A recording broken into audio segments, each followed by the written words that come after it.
할렐루야, 반갑습니다. 오늘부터 시작되는 지도로 보는 성경 여행이라는 제목으로 성경 66권을 가이드할 박경숙 목사입니다. 지도로 보는 성경 강좌에 참석하신 여러분 진심으로 감사함을 드립니다.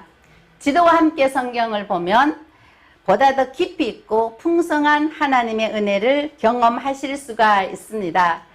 그럼 지금부터 지도와 함께 성경 여행을 출발해 보겠습니다.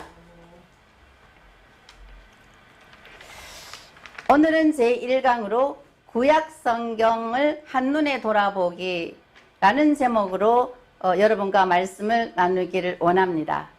지도로 보는 성경 여행이기 때문에 지도 익히기를 먼저 한번 해 보겠습니다. 지금 화면에 보시는 것이 세계세계에서 보는 구약 성경의 무대입니다. 빨간 박스 안에 들어진 부분입니다. 조금 확대해 보겠습니다. 지금 노란 박스 안에 있는 부분이 중근동 지역으로 거의 대부분 구약 성경의 무대입니다. 조금 더 단순화시켰습니다. 이렇게 우리가 그린다는 것은 복잡하기 때문에 제가 더 단순화했습니다. 그래서 이 지도를 마음에 익히고 출발하는 것이 굉장히 유익하기 때문에 기본 지도로 설정을 했습니다. 여러분들이 이렇게 보는 것보다 한번 저와 함께 그려보면 더 마음속에 깊이 새길 수 있을 것입니다. 자, 여기에 빵떡이 있습니다. 왜냐하면 우리 동양에서는 우리나라에서는 떡이라 하고 서양에서는 빵이라 하기 때문에 제가 빵떡이라 이름을 지었습니다. 자, 여기에 우리가 빵을 먹을 때 여러분 뭐로 먹나요? 포크로 먹습니다. 포크 같이 보이나요? 네. 여기에 닭다리가 하나 있네요. 여기에 또 족발이 하나 있어요. 족발 같이 보이나요? 맛있겠다. 여기 뱀이 혀를 널름널름하고 지켜보고 있어요. 자, 이것이 구약 성경의 기본 지도입니다. 자, 여기 빵떡이라 말했던 이 부분은 대해, 지중해입니다. 그리고 포크는 여러분 어딜까요? 애굽입니다. 네, 그리고 닭다리를 비롯해서 이 안쪽이 가나안 땅이고요. 돼지 족발 요 부분이 홍해죠. 예, 여기 홍해입니다. 예, 여기는 유프라테스 강, 여기는 티그리스 강입니다. 자, 이렇게 여러분 이 지도가 기본 지도로 나아갈 것인데요. 이것을 이렇게 익히면 상당히 유익합니다. 어떠세요? 익혀지시나요? 네. 네. 어렵나요? 아니요. 쉬워요? 네. 네. 자, 이렇게 정리를 해 봤습니다. 눈에 들어오시죠? 네, 들어오시죠. 자, 근데 이스라엘 지역은 이렇게 입체적으로 있는 부분들을 익혀볼 필요가 있습니다. 높은 이런 산과 중간에 계곡이 있고 또 다른 안쪽에 이렇게 산맥이 둘러싸여져 있습니다. 다른 부분을 한번 보겠습니다. 여기에 헬몬산에서부터 헬몬산에서부터 물이 내려와서 여기 갈릴리 호수가 있고요. 요단강이 이어지게 되고 여기 사해가 있습니다. 이 사해는 염해라고도 하는데 소금 농도가 너무나 높기 때문에 생물이 살 수가 없어서 또 특별히 사해는 또 내려 흘러보내는 것이 없죠. 예, 그래서 생명이 살지 못하는 바다라 해서 사해라 이름하고 있습니다. 옆쪽에 또 다른 입체 지역을 준비를 해 봤는데요. 여기에 보면 이렇게 튀어나오는 부분이 보이나요? 예, 여기가 갈멜산입니다. 그 유명한 이 갈멜산에서부터 갈멜산이 높으니까 또 산이 있으면 또 이렇게 물이 흐르게 되겠죠. 그래서 여기에는 기손강이 이렇게 흘러서 요단강으로 흘러가게 됩니다. 이렇게 이 요단강을 중간에 중심으로 이렇게 해서 이렇게 강들이 이렇게 또 있고요. 오른쪽에도 강들이 이렇게 있습니다. 여기가 야복강입니다. 야곱이 건넜던 야복강이고요. 여기는 또 아르논강이 또 흐르고 있습니다. 이렇게 이스라엘을 생각할 때에 하나님의 약속의 땅을 생각할 때에 큰 계곡과 이쪽에 또 큰 계곡이 있고 큰 산맥이 있고 중간에 계곡이 있다 이렇게 생각하시면 좋겠습니다. 자, 기본 지도를 이렇게 준비해 봤습니다. 이제 정확하게 눈에 들어오시나요? 네. 네, 이 지도를 이제 머리에 새기고 성경 강좌를 출발하겠습니다. 이번 성경 강좌의 원리는요. 첫 번째, 부분을 통해서 전체를 통해서 부분을 해석하는 능력을 키워주는 것입니다. 여러분 지금 이게 뭐 같이 보이나요? 이게 뭐 같이 보이나요? 코끼리 코 같이 보여요? 네. 대단한 실력이십니다. 예, 우리 목사님도 그렇게 보이시나요? 네, 코끼리 코 맞습니다. 제가 이 부분을 지금 어미 코끼리와 애기 코끼리가 있는 이 그림을 66개의 퍼즐로 만들어 보았습니다. 만약에 저와 여러분들이 66권 중에 한 권을 정확하게 완벽하게 이해했다 손 쳤을 때에 하나님의 전체의 모습이 이 코끼리와 어미 코끼리와 애기 코끼리에 해당된다면 완벽하게 아는 그 한 권을 가지고 하나님을 알아가는 데는 코끼리에 대해서 하나님은 코끼리의 코와 같이 둥근 분이다 이렇게 인식할 수 있는 것입니다. 때문에 우리가 성경 전체 66권을 정확하게 알고 그 다음에 그 66권 속에 들어있는 66분의 1에 해당되는 이 한 권은 어떻게 되어 있는지를 생각하면서 전체를 보고 부분을 해석하는 것은 굉장히 중요합니다. 아무리 강조해도 지나침이 없는 부분입니다. 여러분들이 성경 66개의 퍼즐만 있겠어요? 어마어마한 퍼즐들이 많이 있습니다.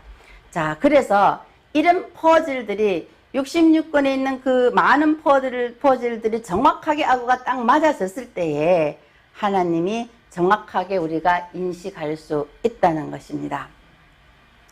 자, 그래서 성령께서 주시는 지각을 열어보니까 어미 코끼리와 그다음 애기 코끼리와 뒤에 사슴도 있네요.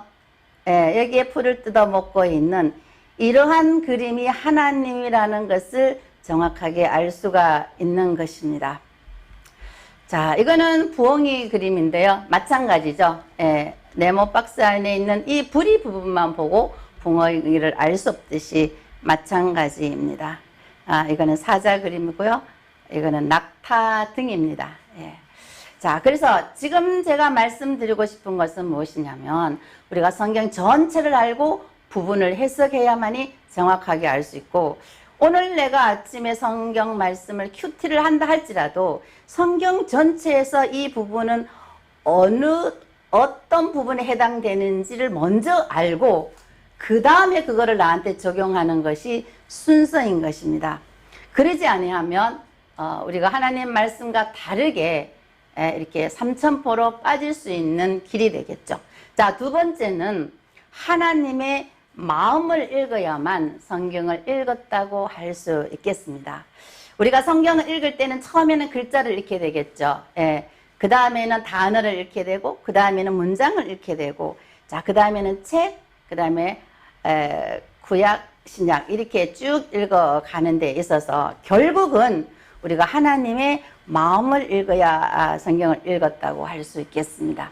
그래서 지금부터 출발하는 지도로 보는 성경 여행에서는 하나님의 마음이 어떠하신지까지 우리가 이해하고 나아가기를 소망합니다. 자, 세 번째는 우리가 지금 보고 있는 이 성경은 종류별로 되어 있고 또 어떤 거는 주제별로 되어 있고 어떤 부분은 이제 분량에 따라 이렇게 순서가 되어져 있는 것도 있습니다. 그래서 지금같이 되어져 있는 것 가지고는 시대적인 배경을 이해하는데 굉장한 어려움이 있습니다. 그래서 이 성경을 다시 역사적인 순서로 재구성하여서 읽게 될 것입니다. 그렇게 할 때에 우리가 입체적으로 하나님의 뜻을 이해할 수가 있습니다. 예를 들면 구약 성경에 역사서가 있죠. 하나님의 말씀은 역사적인 사실이기 때문에 구약 성경의 역사서와 함께 그 역사서의 시대적인 배경 속에서 어떤 사건이 되었을 때 어떤 예언자가 와서 무슨 말씀을 외쳤는지 이렇게 같이 이렇게 입체적으로 시간 순서의 흐름에 따라 그렇게 재구성하여 읽을 것입니다. 그 다음에 사도행전도 마찬가지도 신약 성경의 역사서인 사도행전도 사도들이 어떻게 복음을 전했을 때 어떤 사건이 일어나서 왜 편지를 보냈는지, 그 편지를 보내고 나서 또 교회 문제가 어떻게 해결되었는지 이런 부분까지 보아야 하기 때문에 사도행전과 서신서를 같이 겸하여서 재구성하여 읽게 될 것입니다. 그래서 이렇게 전체를 통하여서 부분을 해석하고 그 다음에 하나님 마음을 읽는 데까지 가게 되고 그 다음에 지금과 같이 생겨진 성경대로 읽는 것이 아니라 역사 순서대로 재구성하여 읽게 되면 하나님의 마음을 우리가 이해할 수 있게 될 줄로 믿습니다. 자, 성경의 유래를 잠깐 살펴보게 되면요. 창세기에서부터 요한계시록까지 한 1600년 정도의 기간에 걸쳐서 기록되어졌고요. 40여 명의 선지자들과 그리고 사도들에 의해서 5,000명이 등장하여서 성경이 이루어져 있습니다. 그래서 여러분 구약 성경이 몇 권이죠? 구약 성경 39권, 그죠? 네, 39권이죠. 그래서 우리가 구구단에 올 때 3구 얼마죠? 27. 자, 3 곱하기 9니까 3구는 구약, 3구 27, 해답은 신약. 그래서 여러분들 3구 27. 이래서 구약과 신약 전체 66권 이렇게 이해하시는 게 좋겠습니다. 여러분 그 창세기의 이전과 요한계시록의 이후는 무궁으로 이어져 있습니다. 자, 이렇게 정리를 하고요. 구약 성경으로 들어가겠습니다. 자, 구약 성경 한눈에 돌아보기. 오늘 강의의 주제입니다. 여러분들, 우리가 구약이라고 말할 때 포괄적으로 말하게 되면 창세기에서부터 말라기까지 구약이라 말할 수 있겠죠. 그런데 엄밀하게 옛 언약, 새 언약 이렇게 분류를 해서 봤을 때 그 옛 언약은 레위기를 두고 하시는 말씀입니다. 자, 그럼 우리가 그 레위기가 창세기, 출애굽기, 레위기, 그죠? 그 다음에 민수기, 신명기, 레위기가 중간에 있듯이 오경의 중심이 레위기이고 그리고 구약의 핵심이 레위기입니다. 여러분 창세기가 가장 먼저 쓰여진 것이 아니라 레위기가 가장 먼저 쓰여졌습니다. 그러면 오경의 중심이 레위기고 구약의 핵심이 레위기인지를 하나님의 말씀을 통해서 한번 살펴보도록 하겠습니다. 말라기 2장 4절에서 5절의 말씀에 이렇게 말씀하시고 있습니다. 만군의 여호와가 이르노라 내가 이 명령을 너희에게 내린 것은 누구와 세운 나의 언약?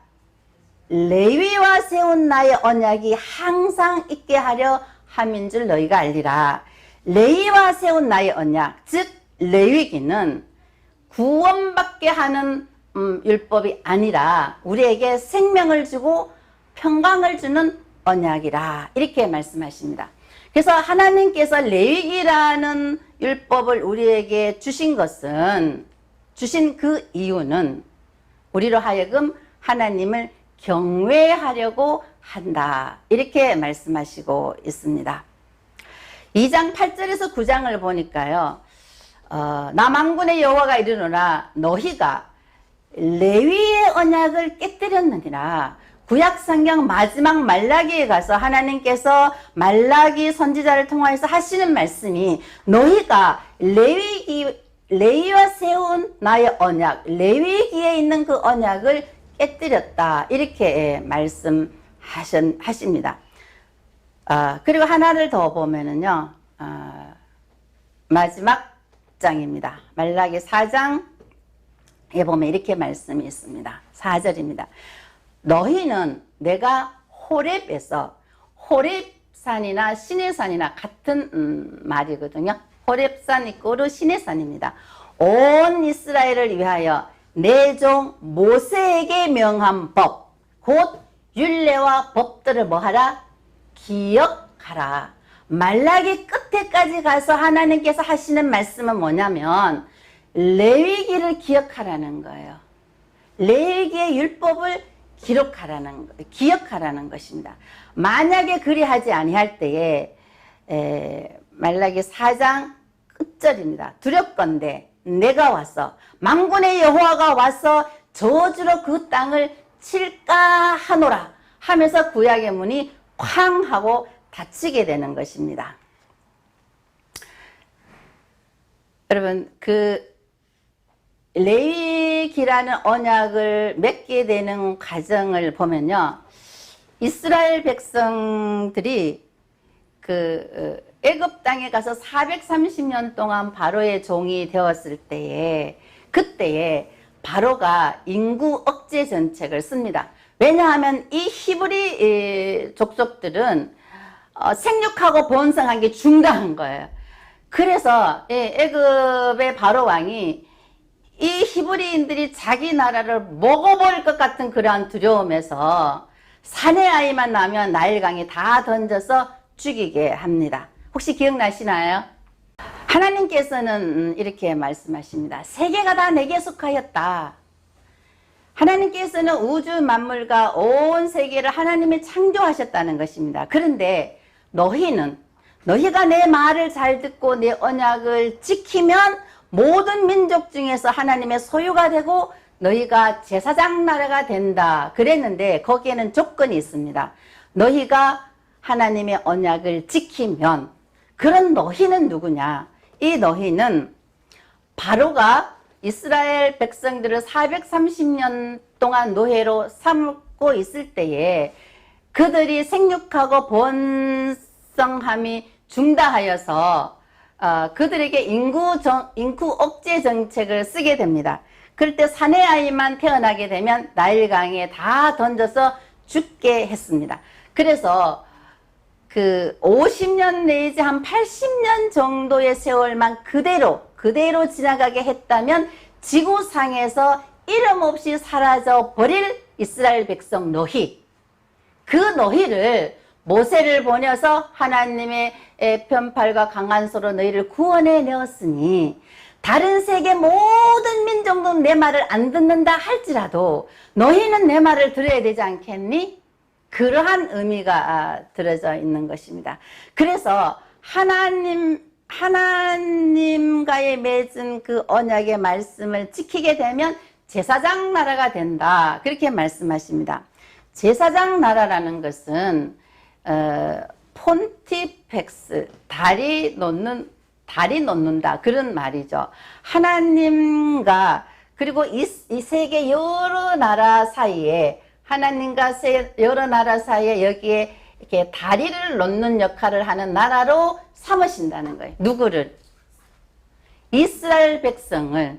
네, 그들에게 뭔가 하나님과의 오해가 있어서 하나님과가 등져 있는 세계 모든 그 민족을 이 이스라엘 백성들이 하나님의 말씀을 잘 지키면서 살면, 그러면 다른 세계 모든 나라가 주위에 있는 뭐 두로와 시돈, 그리고 바벨론, 아수르, 아람, 뭐 할 것 없이, 한국, 일본, 중국 할 것 없이 이 이스라엘 나라가 하나님을 섬기면서 복을 받는 것을 보고 우리도 하나님을 섬겨야 하겠다는 마음이 들도록, 그렇게 되도록 거룩한 백성이 되어 달라고 하시는 것이 하나님의 요구 사항이었습니다. 그리고 하나님의 소원이기도 하였습니다. 그래서 이 레위기가 오경의 중심이고 구약 성경의 핵심이라는 것을 여러분 꼭 기억하시기 바랍니다. 그럼 창세기는 무엇인가? 창세기는 어떤 책인가? 이스라엘 백성들이 시내산 밑에서 하나님과 함께 언약을 맺으셨는데 그 언약을 맺으신 그 하나님은 어떤 분이신가를 소개하는 책이 창세기라는 것입니다. 태초에 하나님께서 천지 만물을 창조하시고 인간에게 하나님을 대신하여서 창조 세계를 다스리는 대리자로 삼으시게 됩니다. 그러자 곧 얼마 갔는지는 모르지만 인간이 타락하여 죄를 짓게 되고 타락한 그들에게 영벌에 처하지 않으시고 다시 하나님께서는 은혜를 베푸시게 됩니다. 그래서 생명과 길로 가는 그 길목을 화영검으로 막으시고 아담의 후손 아브라함과 이삭과 야곱을 선택하여서 민족과 가나안 땅을 주실 것을 언약하시고 그 언약을 성취하시려고 요셉을 먼저 애굽 땅에 보내어서 생육하고 번성하게 하셨다는 것을 기록하고 있는 것입니다. 자, 그럼 출애굽기는 무엇인가? 여러분, 출애굽기는 레위기라는 그 언약을 맺기까지 그 역사적인 과정을 쭉 기록한 것입니다. 자, 이스라엘 백성들이 애굽 고센 땅에서 400년 동안 그냥 벽돌을 만들고 진흙 이기고 이렇게 하면서 종생활을 해 왔었는데 하나님께서는 그들이 그 어려운 환경의 도탄 중에 하나님께 부르짖으시자 모세와 아론과 미리암을 보내셔서 그들을 인도하셔서 이렇게 시내산 밑에 오게 되자 이스라엘 백성들은 시내산 밑에 있게 되고 하나님은 시내산 위에 임재하셨는데 모세가 그 사이를 오르락내락 하면서 하나님과 이스라엘 백성들이 언약을 맺게 했다라는 것을 기록한 것이 출애굽기입니다. 자, 여러분 출애굽기에서 보니까 그 포크 지역이 애굽이죠. 여기가 애굽이었죠. 혹시 기억나나요?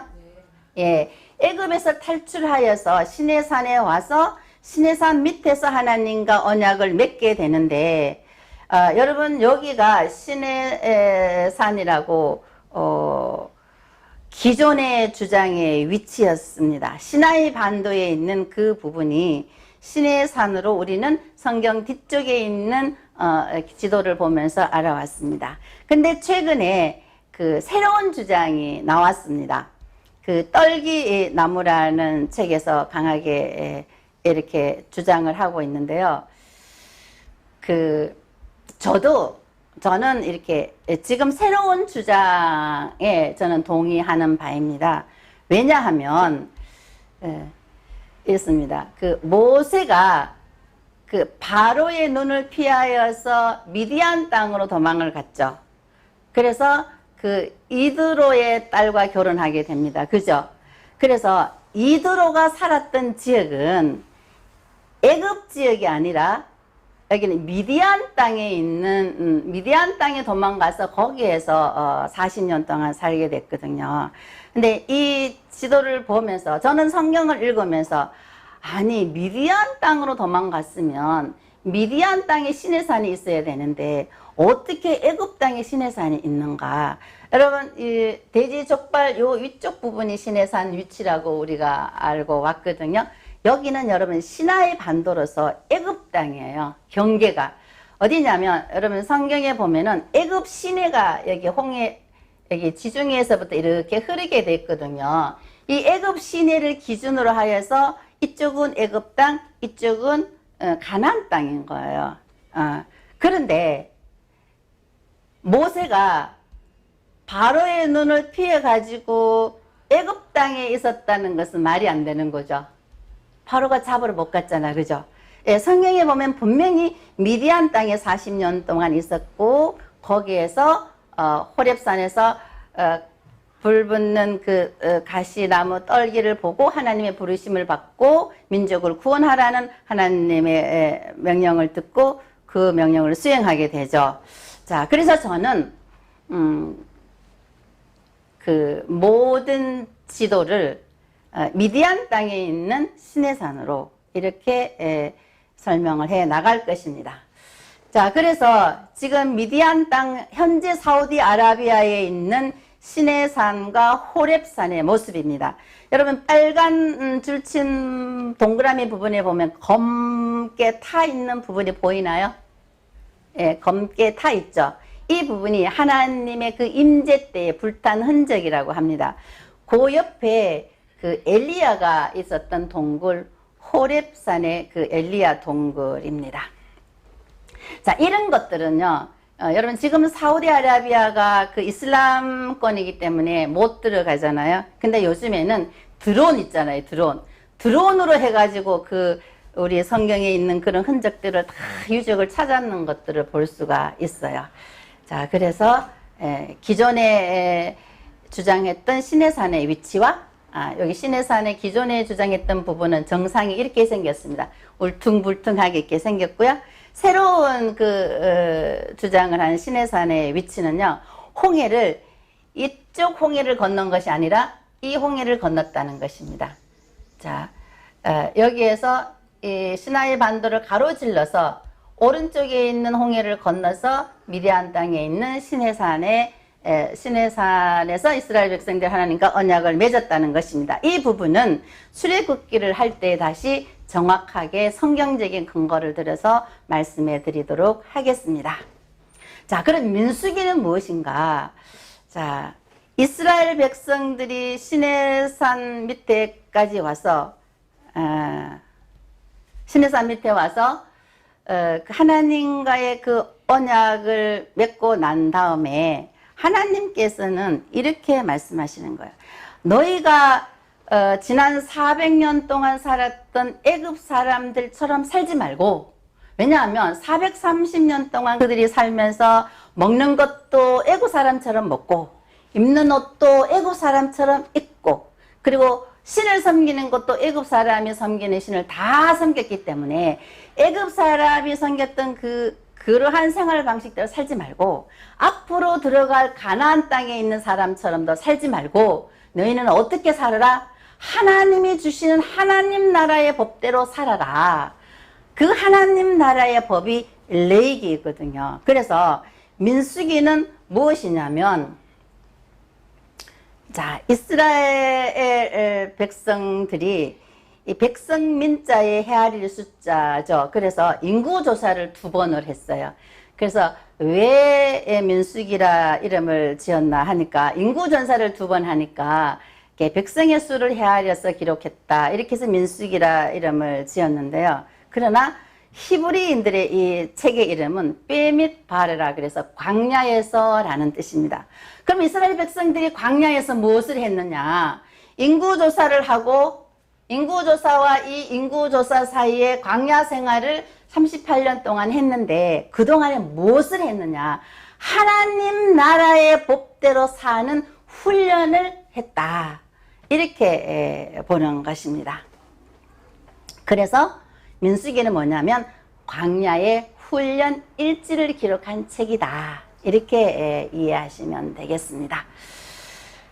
자, 그 다음에 신명기는 무엇인가? 여러분, 신명기는요, 이제 이스라엘 백성들이 애굽에서 출애굽을 해가지고 홍해를 건너 시내산에서 하나님과 언약을 맺고 그들이 불신하는 바람에 38년 동안 이렇게 빙글빙글 돌다가 결국은 이제 마지막 요단강 건너편에 갔을 때에 모세가, 여러분, 신명기라는 뜻이 무엇이냐면 되풀이할 신이다 이 말이거든요. 예, 우리가 그 중요한 말을 되풀이해서 이렇게 말하고 싶을 때 신신당부한다 이렇게 이야기하잖아요. 그래서 하나님의 그 율법인 레위기를 다시 한번 되풀이해서 설명한 책이 신명기다. 이렇게 보시면 되겠습니다. 그래서 본문은 레위기이고요. 그 다음에 레위기를 본문으로 해서 모세가 설교를 한 거죠. 그래서 레위기에 있는 말씀들이 중복되는 말씀이 굉장히 많습니다. 예를 들면 레위기 11장이 그 음식물 규정이거든요. 그래서 신명기 14장에 나오고요. 레위기 26장에 복에 대한 말씀이 신명기 28장에도 똑같이 나오는 것입니다. 그래서 신명기는 무엇이냐? 하나님의 율법의 말씀인 레위기를 다시 한번 재해석한 말씀이다. 모세가 선포한 말씀이다. 이렇게 보시면 되겠습니다. 그래서 지금 이 그림에서도 보는 바와 같이 레위기가 오경의 중심이고 성경의 핵심입니다. 그러면 자, 모세가 하나님의 율법을 받고 그 받은 율법대로 광야에서 훈련을 하고 그 다음에 마지막 요단강 건너편에서 가나안 땅을 바라보면서 다시 한번 하나님의 율법을 설교해 줬어요. 설명을 해 줬습니다. 자, 그래서 여기까지 모세의 임무는 끝이 나고 이제는 그 바톤을 누가 받죠? 여호수아가 받게 되죠. 그래서 가나안 땅에 들어가는 것은 여호수아의 몫입니다. 그래서 여호수아에서부터 뭐가 시작되느냐면 역사서가 시작이 되는 것입니다. 그래서 여러분 그 역사서는 12권으로 되어 있는데요. 이스라엘의 역사는 하나님과의 언약의 역사입니다. 하나님과의 언약을 지켰느냐 지키지 않았느냐는 관점으로 보면은 되는 것입니다. 그래서 여러분 역사서 12권은요. 여호수아 사사기 룻기 여러분 한번 같이 따라해 볼까요? 이렇게 음률을 넣어야 됩니다. 여호수아 사사기 룻기 여호수아 사사기 룻기 삼상하 왕상하 대상하 삼상하 왕상하 대상하 에스라 느헤미야 에스더 에스라 느헤미야 에스더. 자, 이렇게 여러분 그 어느 정도 이렇게 음률이 나오죠. 여호수아 사사기 룻기 삼상하 왕상하 대상하 에스라 느헤미야 에스더. 이렇게 12권이 역사서입니다. 그래서 이 역사서는 이스라엘의 역사는 언약의 역사이기 때문에 언약을 지켰는지 지키지 않았는지 관점으로 보면 정확하게 볼 수가 있습니다. 그래서 이 역사서의 범위는요 한 1000년 정도 됩니다. 여호수아에서부터 말라기까지가 한 약 1000년에 걸쳐진 그 역사가 구약 성경 속에 기록되어 있다. 이렇게 보시면 됩니다.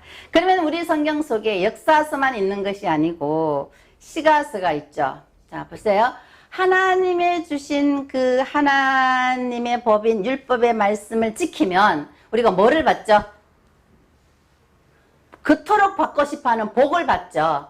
그럼 복을 받으니까 하나님 앞에 감사가 나오게 되고 또 그 다음에 그 시가 나오게 되고 찬양이 나오게 되고 지혜가 나오게 되잖아요. 그래서 하나님으로부터 복을 받은 사람들이 지은 그런 찬양과 시와 지혜서가 욥기, 시편, 잠언, 전도, 아가서 이렇게 5권입니다.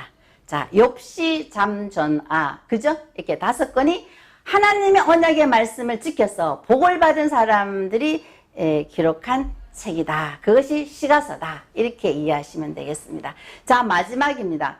마지막으로 예언서가 있죠. 하나님의 말씀을 지키면 하나님께서 복을 주시는데 들어가도 복을 받고 나가도 복을 받고 성읍에서도 복을 받고 들에서도 복을 받고 우양의 새끼가 복을 받고 머리가 되고 꼬리가 되지 아니하고 이런 복을 주시는데 만약에 그 언약의 말씀을 지키지 않으면 뭐가 임할까요? 복 대신에 저주가 임하게 되는 거죠. 근데 성경을 보니까 하나님께서 언약을 지키면 복을 당장 주시는데 지키지 않으면 저주를 당장 주시는 것이 아니고 저주를 잠깐 보호를 해놔놓고 누구를 보내느냐? 하나님의 사람 예언자를 보내시는 거야. 너희가 하나님과 언약하지 않았느냐. 근데 왜 하나님과 언약을 지키지 않았냐. 너희가 계속 지키지 아니하면 이러이러한 저주가 임할 것이다. 그러니 지금이라도 회개하고 돌아오라. 이렇게 저주 전에 보내심을 받은 예언자들이 기록한 것이 예언서 17권입니다. 이사야, 예레미야, 에스겔, 다니엘 이 네 권은 대예언서라 그러죠. 왜냐하면 분량이 많기 때문에 대예언서. 그리고 나머지 12권은 분량이 작기 때문에 그러니까 소선지서 내지 소예언서 그렇게 말하고 있습니다. 자, 그래서 우리가 그 오경과 그리고 구약 전체의 역사서와 시가서와 그 다음에 예언서가 어떻게 서로의 살아있는 유기적인 관계가 되어 있는지를 살펴보았습니다. 자, 오경의 중심이 어디고요? 레위기, 그죠? 그러면 구약 성경 전체의 핵심이 레위기. 자, 그러면은 자, 역사서는 이스라엘의 역사는 레위기의 말씀을 지키고 살았는지 지키고 살지 않았는지 관점으로 쓰여진 것이 역사서 12권. 그 다음에 레위기의 언약의 말씀을 지켜서 복을 받은 사람들이 감사가 나오고 시가 나오고 지혜가 나와서 기록한 것이 시가서 5권.